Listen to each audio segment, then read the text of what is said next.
खबरें जो आपको सीधे जोड़ती हैं हमसे, जिनका आपकी जिंदगी पर होता है सीधा असर। खबरों की वही तस्वीर, बिना बदले बिना डरे, जज्बा सच का लिए, सच दिखाते हैं। नए एयरपोर्ट भवन के लोकार्पण और एलिवेटेड रोड के शिलान्यास के लिए प्रधानमंत्री को आमंत्रण है। शेखावत। जोधपुर एयरपोर्ट के नए टर्मिनल भवन का केंद्रीय मंत्री गजेंद्र सिंह शेखावत ने किया अवलोकन। जोधपुर। केंद्रीय मंत्री गजेंद्र सिंह शेखावत ने आज अपने जोधपुर दौरे के दौरान एयरपोर्ट के नए टर्मिनल भवन का निरीक्षण किया। उन्होंने विश्वास व्यक्त किया है कि इस भवन के लोकार्पण और एलिवेटेड रोड के शिलान्यास के लिए देश के प्रधानमंत्री नरेंद्र मोदी को आमंत्रित किया जा रहा है। इस दौरान उन्होंने एयरपोर्ट अधिकारियों व जिला प्रशासन के साथ बैठक कर तैयारियों की समीक्षा की और आवश्यक दिशा निर्देश दिए। निरीक्षण के दौरान जिला collector Gaurav Agarwal, airport director doctor Manoj Uniyal समेत एयरपोर्ट के वरिष्ठ अधिकारी भी उपस्थित रहे। बैठक में नए टर्मिनल भवन के कार्यों की प्रगति और अंतिम तैयारियों पर मंथन किया गया।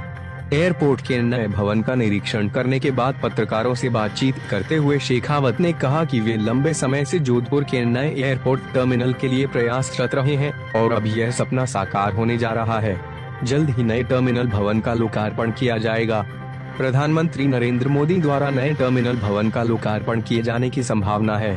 शेखावत ने बताया कि वे जल्द ही नए टर्मिनल भवन के उद्घाटन की तैयारी कर रहे। जोधपुर से आशीष पुरोहित की रिपोर्ट।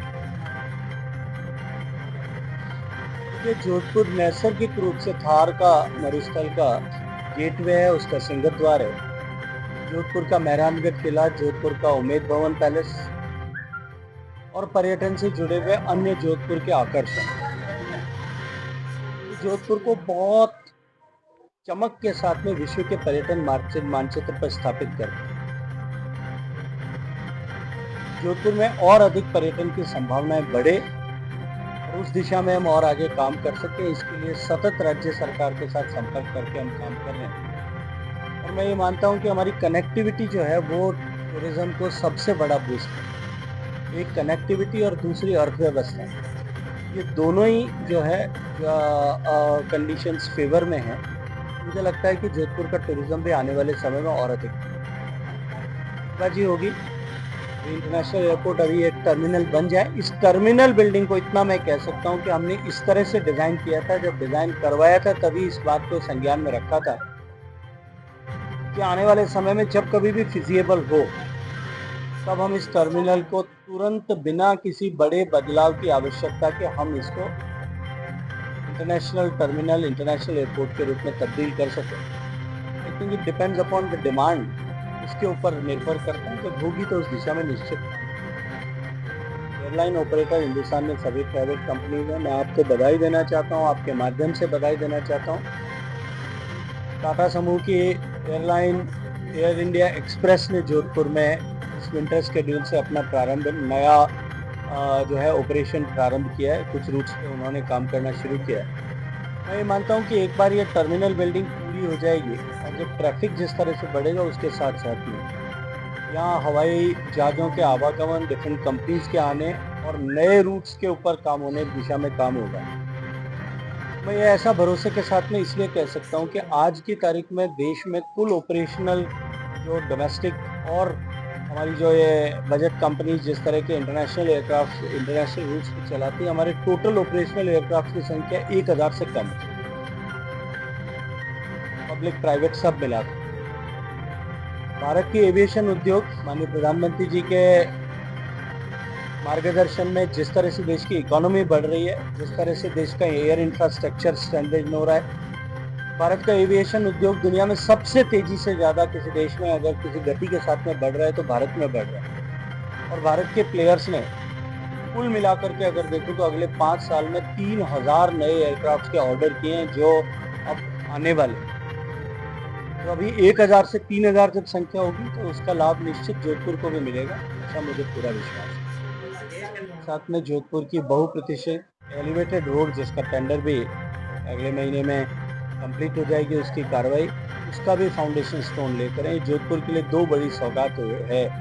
मेरा प्रधानमंत्री जी से व्यक्तिगत रूप से ये अनुरोध रहेगा, मैं जाकर के खुद प्रार्थना करूंगा कि उनको स्वयं आकर के हमारे इन दो बड़े जोधपुर के ऋषियों को, जहां जोधपुर को इतनी बड़ी सौगात उन्होंने दो दी है, इनको जो है उद्घाटन अपने कर कमलों से वो करें, उद्घाटन और शिलान्यास।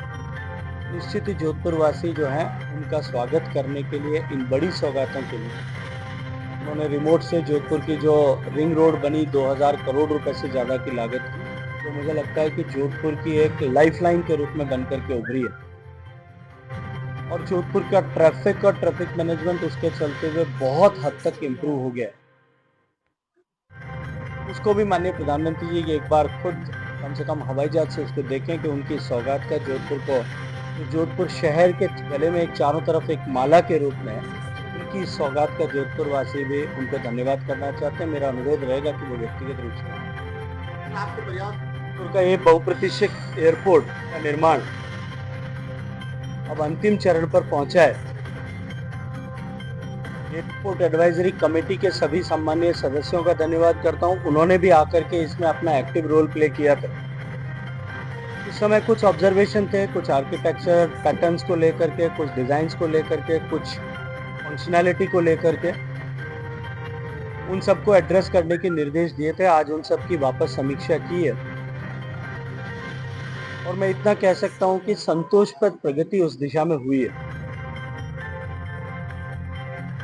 एयरपोर्ट के टर्मिनल बिल्डिंग के बनने के साथ साथ में यहाँ बिजली की, पानी की, आवागमन की सुविधाएं ठीक से हो सके और सामने वाला जो नाला बड़ा निकलता है इसको हम कवर करें।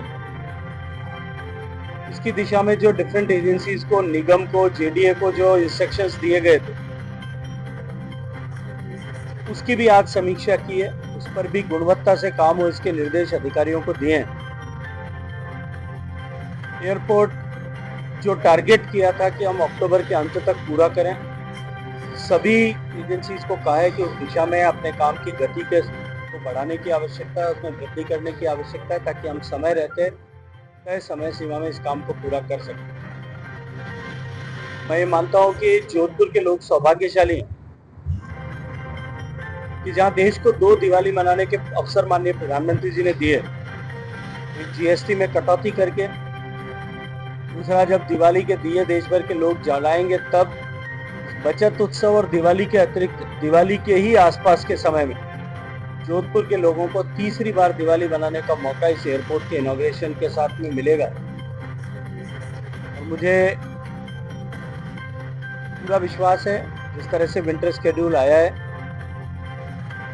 अब इस विंटर अक्टूबर के लगने के साथ ही जोधपुर में 13 फ्लाइट्स डेली शुरू हो जाएंगी। हमारी कनेक्टिविटी और बढ़ेगी। दिल्ली की फ्लाइट्स की संख्या भी बढ़कर के 3 हो जाएगी। मुंबई की संख्या भी बढ़ जाएगी।